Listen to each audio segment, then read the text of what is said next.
wonderful motion pictures you've been hearing about and reading It's about. showtime, folks. Enjoy the show. We're delighted to have you with us. They're drive-in theater.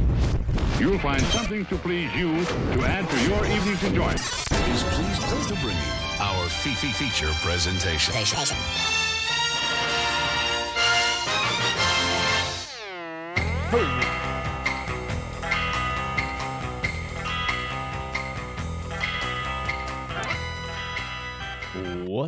Hey, there we go. What's up, boys and girls? Here we are. It's June 1st. It's a new month. It's 2020. We're down here again live from Pinpoint, and what a world we're in the middle of. What a world. We're going to be talking about movies. If you're just now tuning into the show, we talk about movies, we talk about the world, we talk about life, we talk about everything on the show, and kind of movies are how it brings it all together for us. And tonight, there is a giant elephant in the room that we would be kind of tone deaf to ignore. So, I just want to jump into this thing, get it out of the way, talk about it, because it's something that's been on you can't get on the internet without, having to witness so much insanity in the world. And normally we get to witness insanity in the world from the comfort of a theater, and it's fantasy. And it allows us to explore ideas and explore, ways that we would behave as a species when confronted with unusual circumstance. But now the unusual circumstance has been moving from fantasy to reality. And I kind of wanted to take a little bit of time, because we are two people with voices here, and we're in the media and the people are watching us. Shout outs to everybody that's already tuned in: Jasper, Tony, Sam, everybody at home that's checking us out. But the shit is really weird right now in the world. There's a lot of anger. There's a lot of violence. There's a lot of frustration and confusion, and and not just COVID, but everything that's happening in Minneapolis and starting to happen all over the world, or at least our country in particular, because a lot of that's happening in our country. I don't have any room to speak on this subject except for to speak about how important it is to listen, and how important it is to share, and how important it is to empathize and understand and be supportive. There's so many opportunities to be supportive that aren't tooting your own horn and saying, look at me and look at what a good job I'm doing. A lot of the work that needs to be done can be done without blasting it all over social media. And in fact, some of the hardest work that needs to be done, and that's where it is. I've always had a voice to where I try to empower people to make change and not just talk about making change. Talking about it is only half of the battle. And so I just want to start by saying that, hey, as a person that has a voice, that I encourage people to use theirs and to not use it to necessarily destroy, but to build, and to bridge, and to listen and understand. And I've been on the internet a lot lately, because of course COVID, and of course now the violence that's happening and the protests that are happening against the police violence, and all of the things that have been happening for a really, really long time. And it kind of puts me in a really dark place. So for the remainder of the show, after we kind of get over this hump, I want to try and use this as a cathartic place that I come to be happy for a minute in a time where it's kind of hard to find happiness every day. So I'm glad that you're all joining us here tonight, because we're going to be talking about movies. But I was going through, and a really amazing movie that I think a lot of people are just now starting to rediscover has now been surfacing a lot, and I'm talking about Spike Lee's Do the Right Thing.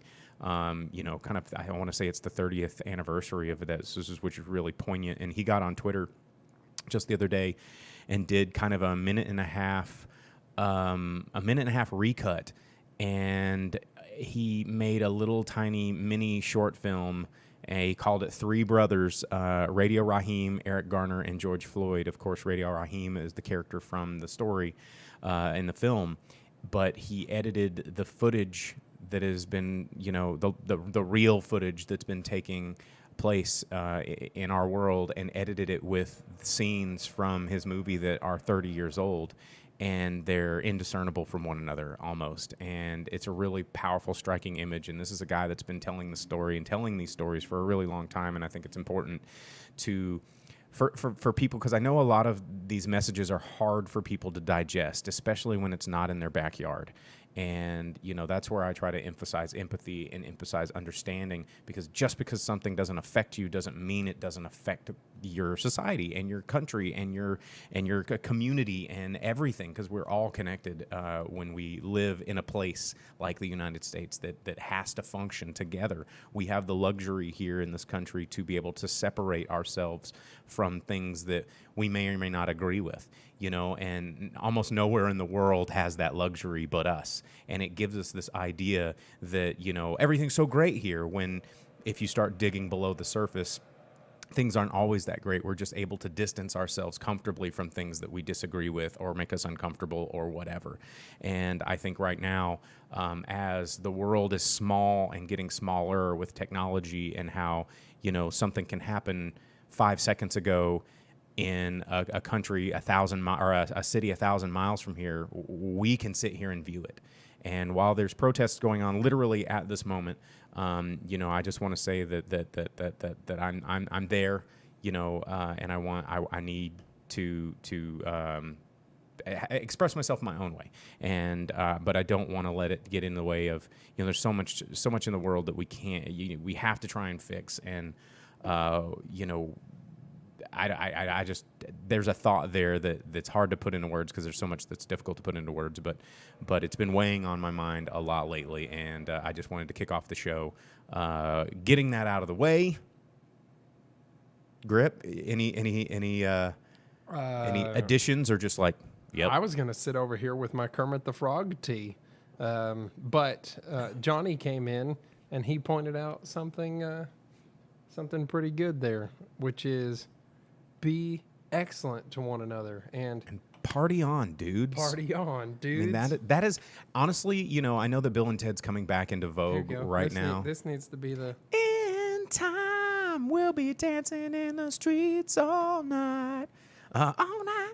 I mean, with Clarence it'll Clemens. take time when we're falling apart. You and me, yes, I know. Yeah, like that song is very powerful. But I know Bill and Ted's coming back into vogue right now. But ever since I was a teenager, I've lived my life by the credo of be excellent to each other and party on, dudes. And I think it's starting to people are starting to understand that mantra, and hopefully it carries. Dylan says, can we drop a link to that? It's on Spike Lee's Twitter. It's at Spike Lee Joint. You can dig that up. It's out there. If my producer can find that over there, he'll probably throw that in the link when he can. Let's see. Adam says we have to have time to reflect on our broken system in quarantine. Yeah, we absolutely do. And I think that there's one of the points I was going to try and go to with storytelling and with narrative film. I could easily sit here and make you a list of films that are powerful to view right now, but I don't want to use my voice as a platform for advertising my voice. You can do that if you want to. They're out there. There's articles. You can search it out. I'm going to empower you to do that. I'm not going to use that to promote myself. Like, that's not. I can't do that. But I did mention the Spike Lee movie because it's important, it's powerful, and it's poignant right now. But there is a myriad of movies as you approach Juneteenth that you could watch and learn from, and that's the power of cinema and the power of narrative storytelling, is we can see through another person's eyes. We can see and experience and feel if you allow yourself to open up to those messages. And movies are a really good way to take a step into someone else's perspective without actually experiencing it. And so I think it's really important to not just watch Marvel movies, not just watch, movies that make you feel good, but watch movies that make you feel uncomfortable. Watch movies that educate you about something that's different. Watch movies that make you appreciate another culture or another person's path or another person's experience. Like, that is the amazing part about movies, is you can literally experience things that are alien to your world and hopefully have some understanding. So, tons of documentaries, tons of narrative films, tons of just fantasy films that even, take these ideas that are uncomfortable and make them enjoyable in an entertainment way, but you have to sort of take the message home. You have to read between the lines. There's a lot of stuff out there that tells a story, and you just have to be receptive to that story. So again, I think the message here is be receptive, be able to listen, be able to take that information, digest it, and learn from it and change. Be excellent to one another. Be excellent to one another. Johnny Dalton says Enemy Mine needs a rewatch. Yes, Enemy Mine is a good one. Our producer just threw that Twitter link to the Spike Lee short film. It's only about a minute and a half long, real easy to watch. Dylan says Fruitvale Station and Blind Spotting are, yes, definitely two very relevant movies happening right now. Fruitvale Station's that one with Michael B. Jordan, is that right? Mm-hmm. Yep, Michael B. Jordan. It's a great movie. Really put him on the map. As an up and comer, he was in the telekinesis one first. Well, of course, but it was Fruitvale What's that Station. one? The one that had Dane DeHaan and I know with the cell phones. Don't get me started on how ridiculous that movie was. You liked that? I do like that movie. Really yeah. weird. Blake says Amistad, Hidden Gem. That was a highly underrated. Yes, there's. I mean, they're out there, guys. There's tons of them, and I think a lot of audiences before would use them as entertainment avenues, but we can also learn from them. Just because a movie's on a screen doesn't mean it's fantasy. And just because something's not 100% based on a true story doesn't mean it's fantasy. You look at movies like that, recent movies like The Black Klansman and other stuff like that. Or what is the one that really comes to mind that a lot of audiences didn't like? Help me out here, about the guy in the call center. Thank you for. You watched that one? Yeah, it has a weird title, but it's really good. It had Terry Crews in it, and it was like a weird, unique direct. You're the one that watched it, man. I know it's because I've got. He put on The Voice and so much in my head thinking about all this stuff, but it's somebody's gonna put it up in the comments here in like 10 seconds. Because we've got the creative. Sorry for bothering you. Is that that sorry to bother you? I think was the 2008 film. That movie again, I think deserves a watch. It's 2018, not 2000, right? 2018, yeah, 2018. It's from Boots Riley. Again, had a lot of messages in there, but in a very eccentric package, and I think it was hard for people to digest. But it is one of those movies that right now would be worth a watch, because it takes challenging topics, makes them interesting and fun for people that may not understand the experience completely and have a different perspective, because there's a lot of concepts of, especially when you start talking about privilege, that people just can't quite seem to grasp, and this can help people. It may not cure them overnight of their misunderstanding of these scenarios, but it can help people wrap their brains around concepts that they haven't yet before. And as Adam says, that movie takes a serious left turn. Yeah, when the horse people start coming out, yeah, it takes a very large left turn. But there are things that are important in that movie. Tony says we all become parts of one big surreal painting. Some of us the composition, some of us the color scheme. It's hard to see some of this in the comments because our background's a little weird. The asymmetry of it all, but parts of the balance. Yes, I think I know what you're saying here. It's all very, very surreal right now, and art is the best way to digest the world around us. So, with that said, I'm gonna close that topic right now. Leave that thing in your brain. We could talk for hours about it, but I need a time to just sit and enjoy movies, talk about movies, because tomorrow is another day of doom and gloom in my world, and not right now. Not today, Satan. So let's talk about some movies. What did we tell 2020? Not today. That's Not like today, That's like 2020. the new water dancer thing. Like, All right. Okay. So here we go. In other news, what a transition this will be. Sonic the Hedgehog 2 is green-lit and in development. Because why not? People enjoyed Sonic the Hedgehog 1. us included. We enjoyed Sonic the Hedgehog 1. It made a lot of money at the box office, so why not get Sonic the Hedgehog 2? Good springboard, opened itself up for another sequel. Not Tails a was there. springboard, but one of those like actual like spring disc that when you're spinning and you slam into it, the red ones, and it sends you It goes flying across the stage. and goes up Yeah. up the thing. Yeah, because the spring boards in Sonic just made him do like a little like, half somersault. Yeah, Yeah, that's we're not talking good. like the full blown like you're spinning through the friggin' Green Zone. Nah, that's too easy to do the green zone. I was trying to think of like one Robotnik's mean of bean the, one machine. of the later zones.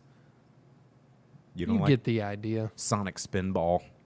Spinball was cool. Spinball was cool. Very hard. But it's greenlit. It's Difficult. going into production pretty soon. Productions are actually really weird. Hollywood has released a lot of COVID social distancing guidelines and requirements for continuing filming. I think the production crew for the Avatar 2, 3, 4, 5 to 14 or however many James Cameron thinks he's going to make, they're currently in quarantine in New Zealand, about to begin filming here in about 14 days when they get out of quarantine. So that is on the move.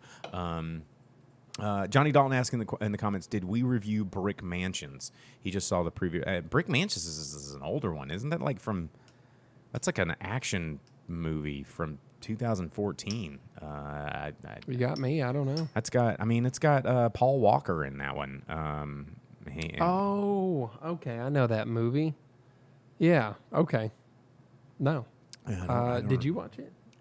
Dude, action movies like that fall into the background. It takes place in like Detroit, right? Yeah, it's there's a undercover cops. I I remember the trailer now. It's been a long time since I've seen that one. In other news, not Sonic related news, Ryan Gosling, a fine thespian right there. I do enjoy Ryan Gosling. A lot of since 2004, Universal has been trying to really explore and open up this dark universe of its monster pantheon. And most people don't remember Dracula Untold, but They should make him the Invisible Man because everyone thinks he's such a handsome dude and you would never be able to see him. That would be the best. well, he's joining it, but not as the Invisible Man. We've already got that weird mummy thing, and the Invisible Man has already been made. And there's a new Paul Feig's like Dark Army, which I still can't really wrap my brain around unless it's going to be like Monster Squad. There's a new untitled Dracula movie. There's a Monster Mash movie that's coming out. Some sort of Invisible Woman with Elizabeth Banks at the helm, and a few other weird Universal projects. Does that mean that the Invisible Woman's going to sing a cappella to give her like location away? Probably. But they have just signed Ryan Gosling to star in a Wolfman pick. Okay. And so it's got Orange is the New Black writer, Lauren Sugar Bloom, who was also in the Blumhouse camp, and Rebecca Angelo. They're writing the script, and it's going to apparently take Ryan Gosling and put him in sort of a modern-day news anchor who gets, comes down with a little case of lycanthropy. They need to do it like Teen Wolf. Well, I think they're going to try and do a little bit like Nightcrawler, that movie that came out a couple years ago. It was pretty cool about the reporter, and a little bit of like Network. Kind of. I don't know. It sounds kind of interesting. Mixed but with Teen Wolf? Probably mixed with, I would say Jack Nicholson's Wolf. If I were going to have to guess, I would say Ryan Gosling would probably lean into that style of performance. What's that horror movie where when they turn into the wolves, they just like shed the skin right off of them? Oh, that is In the Company of Wolves? No. Or are you talking about Dog Soldiers? No. Are you talking about It's that like one horror movie where they get on the ground and like the human skin just like peels off and they're like there's several of those. I mean, Ginger Snaps has a pretty impressive Wolfman transformation. American Werewolf in not necessarily London, but Paris has some pretty interesting. lots of wolf.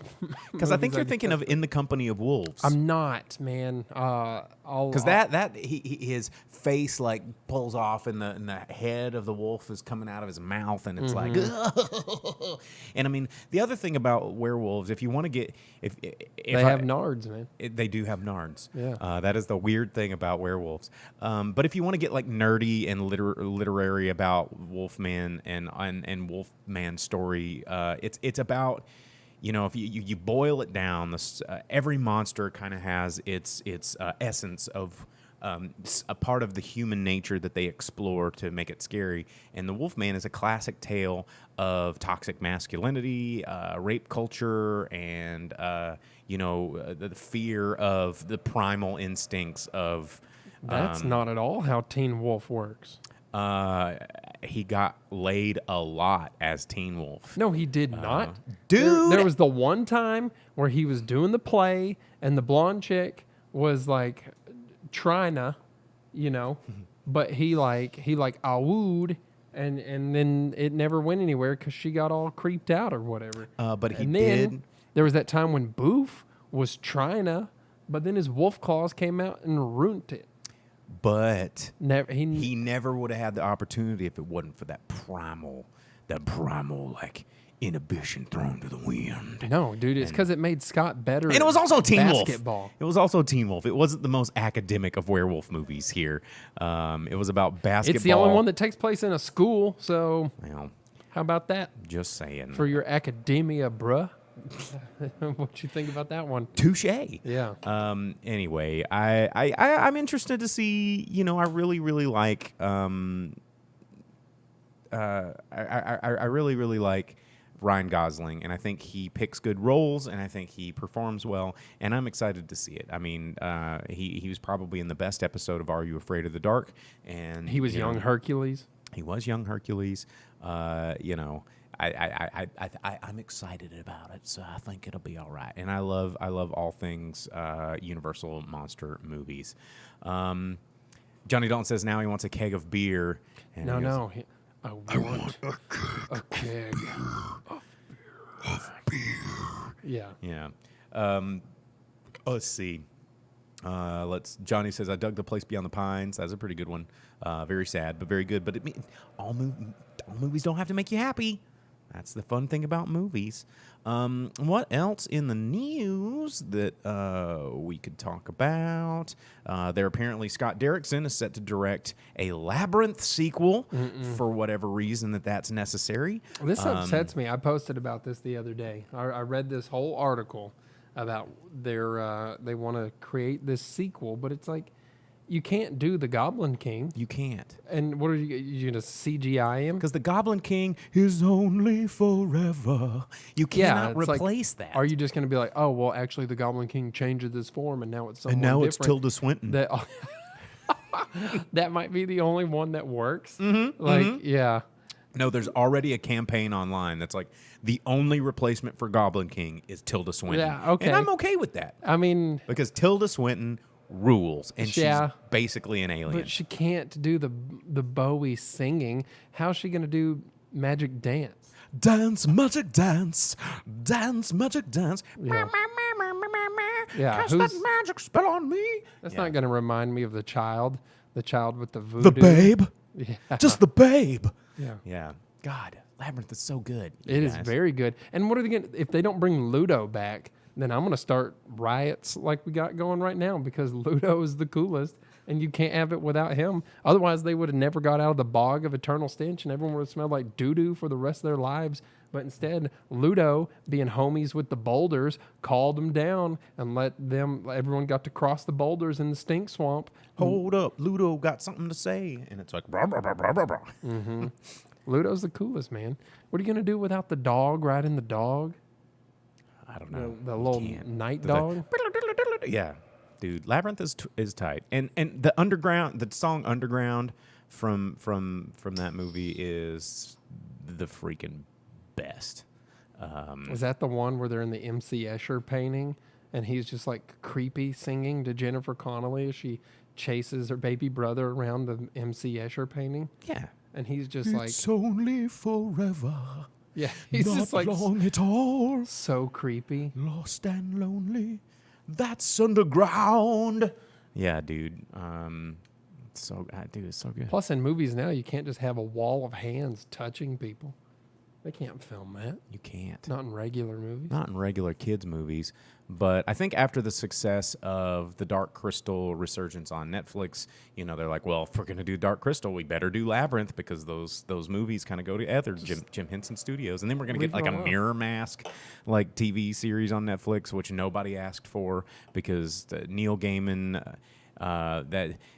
just like the Sandman Project, some of Neil Gaiman's movie or stories do not translate onto screen. Stardust, I'll give it a pass. Stardust is a pretty good underrated movie if you've never seen it. And American Gods is a pretty decent TV show. Could be better if you ask me, but the Mirror Mask was a little bit disappointing for me. So Johnny's saying that he's going to double feature Labyrinth and Little Monsters. That's the movie they should make a sequel of. Bring back Fred Savage and Howie Mandel and show that they're still friends, even as Fred Savage is like an adult. And they're still hanging out. Yeah, they still just hang out all the time. That'd be, I would watch a Little Monsters sequel. I don't know if I'd get super excited about it, but I'd watch it. Have you seen Little Monsters, though, dude? Of course I've seen Little Monsters. Who hasn't seen Little Monsters? Rest my case. Well, there's probably a lot of people who haven't seen Little Monsters. Lamos, dude. Yeah, dorks. Anything else in it? I think that was about all in the news that I was really wanting to say. In this last week, HBO Max was released. How about that? That's true. And you threw money at it, didn't you? Yeah, that's because I got rid of cable. And when I did, I got rid of my HBO Go. So I've been sans HBO for a while. But since it was coming in at that same price point as HBO now, no reason not to. You know what I'm saying? Yeah. It was something I needed anyhow, I felt like, in my life. And it turns out they have Sesame Street assigned to its own channel, which is kind of cool. What?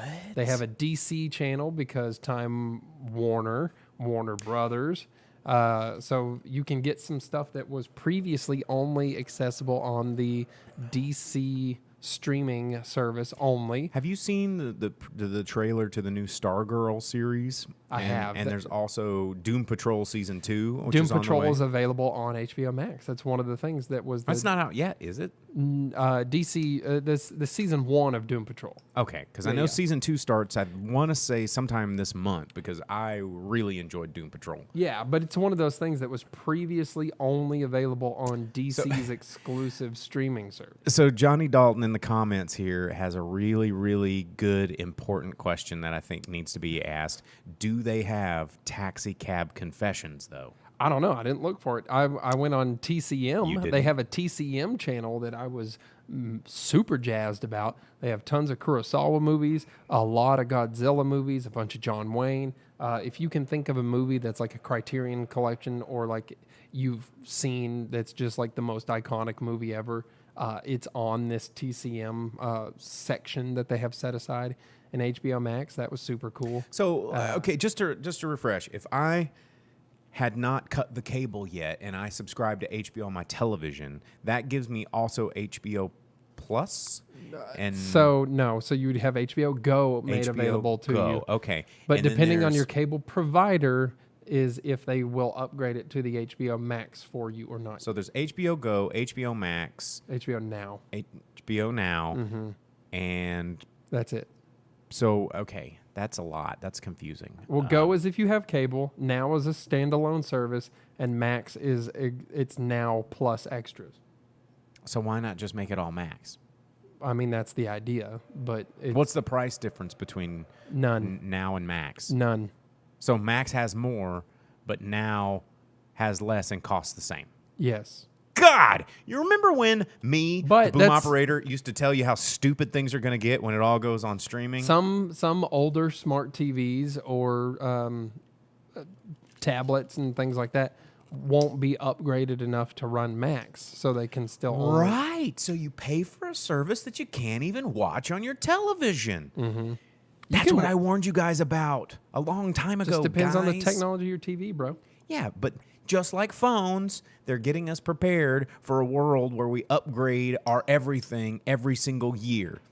You know? Oh yeah, straight up. So Dylan points out too, the other thing, they have a Looney Tunes section just for that, and then they have a Studio Ghibli. And right now, I think they have 21 Ghibli movies on there, including Totoro, Spirited Ghibli's Away. and the gravy. Yeah, so now you know why Netflix in the U.S. never got the Ghibli movies. Because of content deals. Yeah, And that's why everything being on streaming is such a bad idea. I miss physical media. I will say that every day of every week. I miss physical media. You can go buy it. They got 4K Oh, UHD. I own all the Ghibli films on DVD for that reason. Guess what? I can watch them whenever I want. I And almost bought the Apocalypse Now 6-disc 4K UHD collector's thing the other day because it was only $20, and Top Gun 4K UHD. I was like, shit, I kind of really need that in my life. So Dylan also says having Amazon Prime channel on HBO, which is a premium subscription, or HBO does not. Our subscription via iTunes won't let you have HBO Max. This is so freaking complicated for one service. You're actually making it far more complicated than it needs to be. Why can't it just be, here's HBO Max, it costs $9.95 a month. 15. It's the most expensive streaming service outside of Netflix. There you go. Get it. Like Netflix isn't that complicated. Shudder's not that complicated. Amazon Prime's not. I mean, when you start going on all the channels. Netflix is that complicated if you still have an older subscription service and have to use DVD.com to maintain the DVD they got sent to you rid of because you the want physical media. Physical medias. And it has a larger library than the streaming does that's always present. They're trying to phase that out so hard. And you can upgrade it to be Blu-rays or the 4Ks and all that stuff for extra monies. So it is that complicated, in fact, because some of us still do have the DVD sent to you service. That DVD service. I don't have it anymore, but man, when I did, it was rad. Yeah, it is rad. There's movies on there that you can't find streaming. So It's true. It's true. Yeah. There you go. There you go. Did you watch any movies over the week? Did you watch any new series over the week? Did you watch? I tried to get myself to watch Lovebirds, and I still can't make myself do it. oh yeah, I started to and fell asleep, but I woke up at the end. It was real paint by numbers. Mm-hmm. So there's that. I watched like the first hour, some odd. Fell asleep for like half an hour. Woke up for the very end. It's basically just Stuber again. It's Kumail Nanjiani doing the same movie again. It's Stuber, and he plays a very similar-esque character, but this time instead of Dave Bautista, who he doesn't know, it's Issa Rae, who he's dating, and they break up at the beginning of the movie, and then they have to have this journey. Yeah, rediscover why they like each other again through murder and mystery and being framed and chased by the police. My phone's ringing. So, yeah, I mean, in a way, I have watched Lovebirds probably 400 times, and there's no need to watch it another time. So I really don't mind that it's one of like 5 movies I've fallen asleep during the first time I've ever seen it. You know, that and Superman Returns and Superman Returns. You know, Yeah. Jim, what's his name? Jim or Cavell. I always want to call him. I think Caviezel. I always want to say that. What's the Superman guy's name? Which one? The Henry Cavill? Henry Cavill. I want to call him Caviezel. Two way different. I know they're dudes. two different dudes, but they're both white dudes with curly dark hair. All white people look the same to me. Dude, Jim Caviezel was Jesus, bro. Well, the other one was Superman. They're both both mythical rose creatures from the that have graves. magic powers, and so they're indiscernible to me. But the one in Superman Returns was Brandon Routh, dude. Well, cool. And you can't watch that movie anymore because it has Kevin Spacey. Well, Henry Cavill is set to maybe reprise his role as Superman. saw that, yeah. But maybe not in a movie. What? I know. In a Quibi or something? Possibly. Well, I didn't mind Henry Cavill as Superman, you know? Well, Johnny saying Superman 4 was not that bad. How do you feel about that?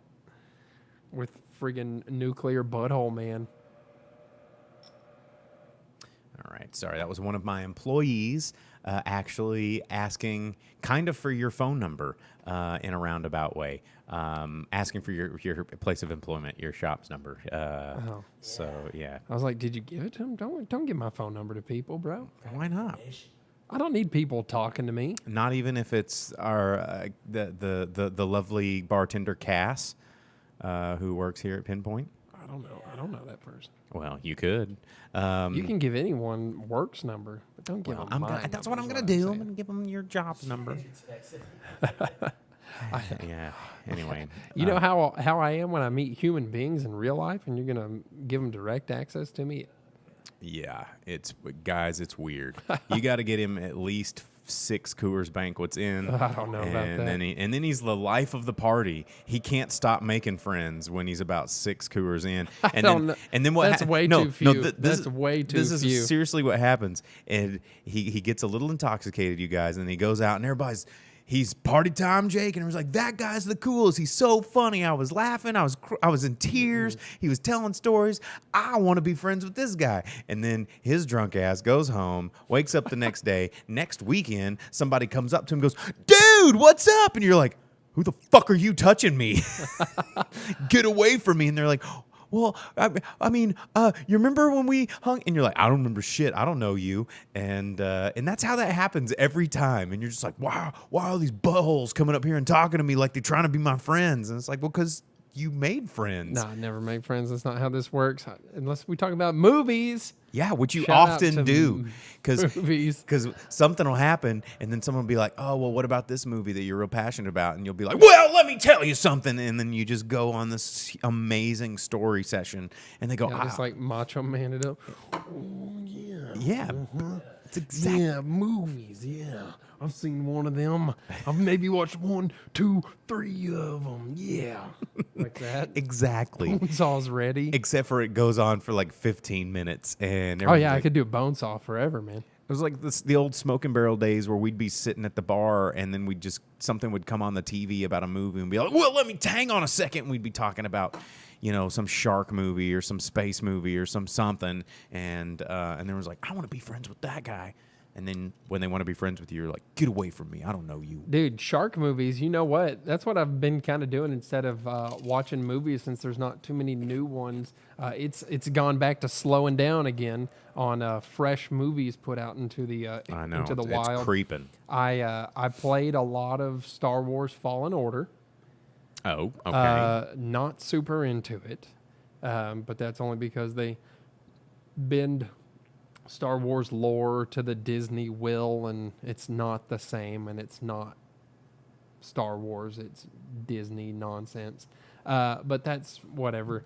But I got that new Man-Eater game where you get here she comes. Yeah. Watch out, boys, she'll chew you up. Not as much Hall & Oates in it as you would think. Aww. But it does have Chris Parnell narrate the entire game, and he throws a lot of references out to things. Like there's barracudas that you get to eat. And he says, fun fact, barracuda, mostly known for being a 70s or 80s pop song, Heart. He's like, it's also a fish. Barracuda. Yeah, he's like, it's also a fish. Fact. So you get stuff like that. But it's basically like the Jaws game back on PS2 or GameCube or whatever it was on. You ever play that one? I played the NES Jaws game. Oh, man. Which was the hardest thing on the face of the earth, because you could get far enough. You could be the little guy, the little scuba dude, and then you get the submarine upgrade, and then it had the really cool like over map where you're going around and you hit the Jaws and it'd be baby Jaws, and then you're like, all right, I got this. This game's not that hard. And then you try and kill Jaws, where you got to blow him up, and he comes up and does a little dance, and you spear him at the front of the boat. Impossible. Couldn't work. You can never do it. And no, you should play the more recent Jaws game. It might have been on like 360 or something. It's very fun. It's basically like Jaws 3D, Mm-hmm. but your Jaws, and you just like bust into like this water park. You eat the orcas and all of the people, and you flood the facilities and just kill and murder and eat everything and cause mayhem.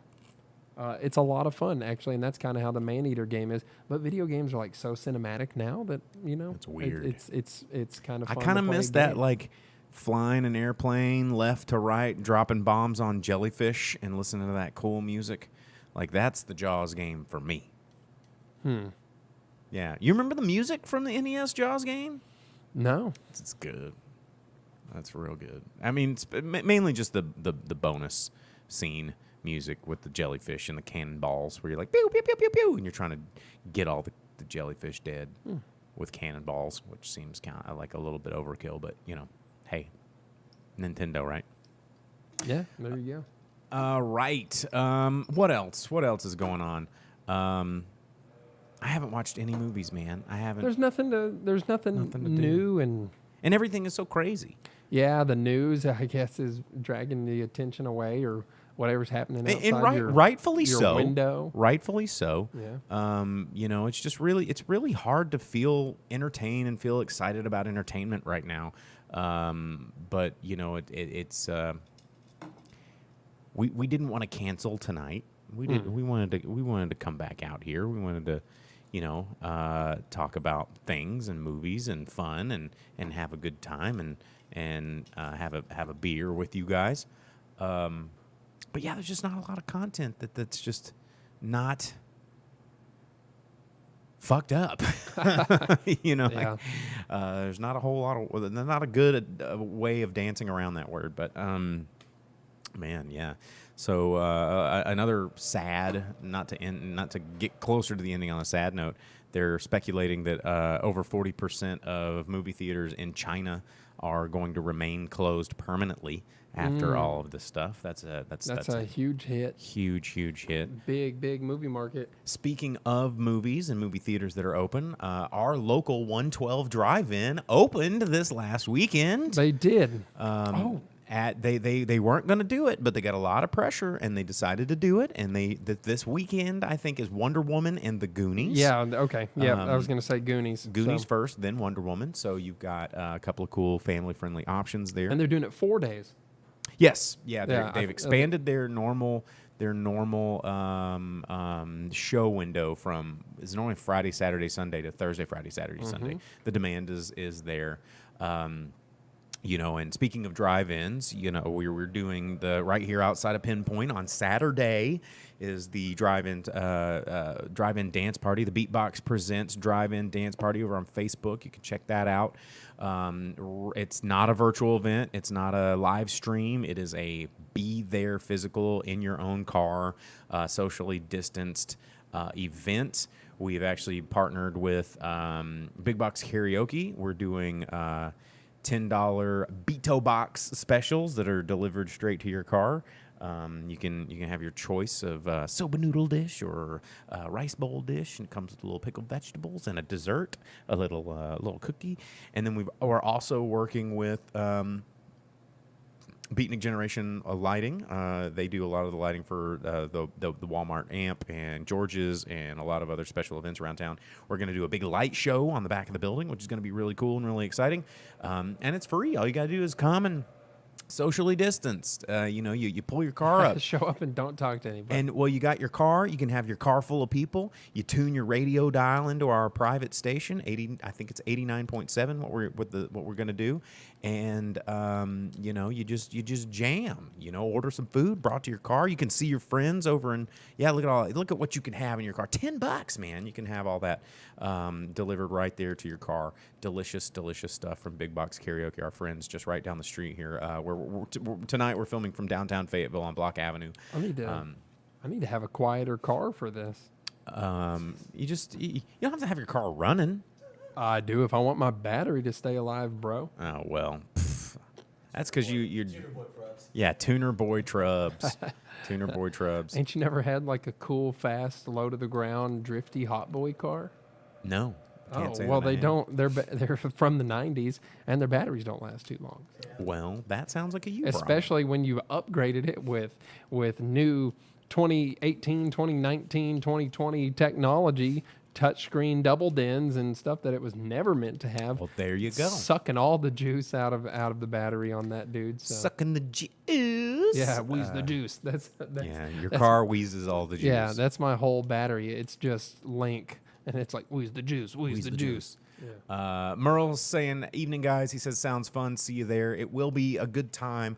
You know, it's going to be everything that you enjoy about a show or a dance party, but you also have the safety of being in your car. You can see your friends. Like, the idea was, again, like pulling up to a stoplight and you look over and you see somebody just rocking out to a good jam in their car and they're just like dancing again. And you're just They're like, just like Maya he, Maya ho, Maya ho. Maya, ha, ha. Yeah, just like straight up that dude in their car. I think the COVID-19 that I've gained here is making me look a little bit like that kid. You know. Yeah, someone just like Star Wars kidsing in their car like real hard. Well, but the idea is when you look and you see that, you get that vibe a little bit. You're like, yeah, look at that dude, and it kind of brightens your day a little bit. Or you're just like, dipshit, but you're still laughing at him. You still have a shared moment. I imagine this whole thing, if it's like that, will just turn into that scene from Dude, Where's My Car, where Fabio pulls up next to him. Yes. Yes. Yeah, you know what I'm talking about. Yeah. Dude, it's gonna be tight. And it's Just gonna be a bunch of Ashton Kutcher and Sean William Scotts like swapping spit with each other. I hope so. As long as it's socially distanced and you know who you're swapping spit with. You know, whatever you do in your car is your business, man. And don't say that. Hey now. But it should be a really good time, and that's this Saturday, June 6th. You can find your parking place around sunset, which is about 8:24. And as soon as the lights go off in the sky, our lights come on, and it'll be a good time. So there's drive-in opportunities left and right here. You can go see a movie, you can go to a dance party. I think in Tulsa, actually, later this month is Mark Ribier, who's going to be performing at their drive-in. So doing a drive-in I forgot tour. that he was going to be close by. I really kind of wanted to go to that. $80 for two people in a car, and I think it's like $100 and something for $160 or $50 for a 4-person car. Yeah, that dude's funny, man. Yeah, it's Merle says can't wait to see the lights bouncing off Sterling's dome. Yeah, he's gonna be helping assemble this light show. We're thinking about doing some projector mapping, maybe some laser stuff. We got a lot of crazy ideas that we're gonna try and. Yeah, Johnny said bring a boombox. Maybe I should just rent one of our local rent-a-scooters and get a boombox, and then just hold it on one shoulder and go in circles in the scooter with the other hand. How dope would that be? That would be pretty freaking great. Dylan asked if they're going to be an overpass cyber goth rave. There was like all those with the spaghetti hair. Dude, if that's not happening, I'm out. And socially distanced. I want to have like a break-in thing, just like you show up and like, you got the broom. Beep boop boop boop boop boop boop boop. Yeah, and like everyone's like moonwalking and like roboting, popping, arming. locking. Dude. Yeah. Someone's got a broom and is doing the thing, that one dance. Yeah, we'll call the Breaking Habits crew and they'll pop and lock it. We'll put some vinyl out there on the street for them and they'll get at it. But yeah, a lot of stuff going on, a lot of ways to entertain yourself, a lot of ways to kind of let off some steam in a good way, because I know, by God, we need it. That's okay. So Johnny just gave us the best idea. Since we've been talking about that song from Revenge of the Nerds so much lately. Clap your hands, everybody. Everybody, clap your hands. Yeah, and like it has like the dude with the thick glasses on the fiddle. Poindexter? Yeah. Yeah. You're going to have to play that. I don't know if I've got a high enough quality version of that song to make it sound good, but we'll try. We'll do it. That would be the best. All right.